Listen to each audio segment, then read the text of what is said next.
ગૃહ વિભાગ સુધી આની મારે એ વિનંતી કરવી છે કે કોઈ સામાન્ય જનતાને તમે જો આવું કોઈ કર્યું હોય તો તમે વરઘોડો કાઢશો, તમે જાહેરની અંદર તેમને એ શર્મસાર કરશો, પરંતુ ભારતીય જનતા પાર્ટીના નેતા છે એટલે કે તમે કોઈ પણ પ્રકારની કાર્યવાહી નહીં કરો. કેમ ભાઈ, આ લોકશાહી નથી? કાયદો અને વ્યવસ્થા સૌ માટે સમાન નથી? બંધારણ ભારતની અંદર સૌ કોઈ માટે સમાન નથી? ભારતીય જનતા પાર્ટીના નેતાઓ જાહેર મંચ ઉપરથી બૂમ બરાડા પાડે છે કે ભારતનું બંધારણ એ સૌથી વિશ્વની અંદર મોટી લોકશાહી છે. તો પછી કેમ તમારા નેતા જે બંધારણના નિયમોનું પાલન નથી કરતા? કેમ પોલીસના અધિકારીઓ તમારી ચમચા બનીને કામગીરી કરે છે?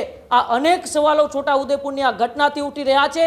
જોવાનું રહેશે ગૃહ વિભાગ છે તે કેટલી જલ્દી સાંસદ જસુ રાઠવા, તેમના પુત્ર અને તાલુકા ભાજપના પ્રમુખ સામે કાર્યવાહી કરે છે. અને કાર્યવાહી નહીં કરે તો પછી સામાન્ય જનતાના મનમાં ગુજરાત પોલીસ ઉપર અનેક સવાલો ઊભા થવાના છે. ત્યારે જ ન્યૂઝરૂમ ગુજરાતની યુટ્યુબ ચેનલને સબસ્ક્રાઇબ કરો અને ઇન્સ્ટાગ્રામ અને ફેસબુક પર ફોલો કરો.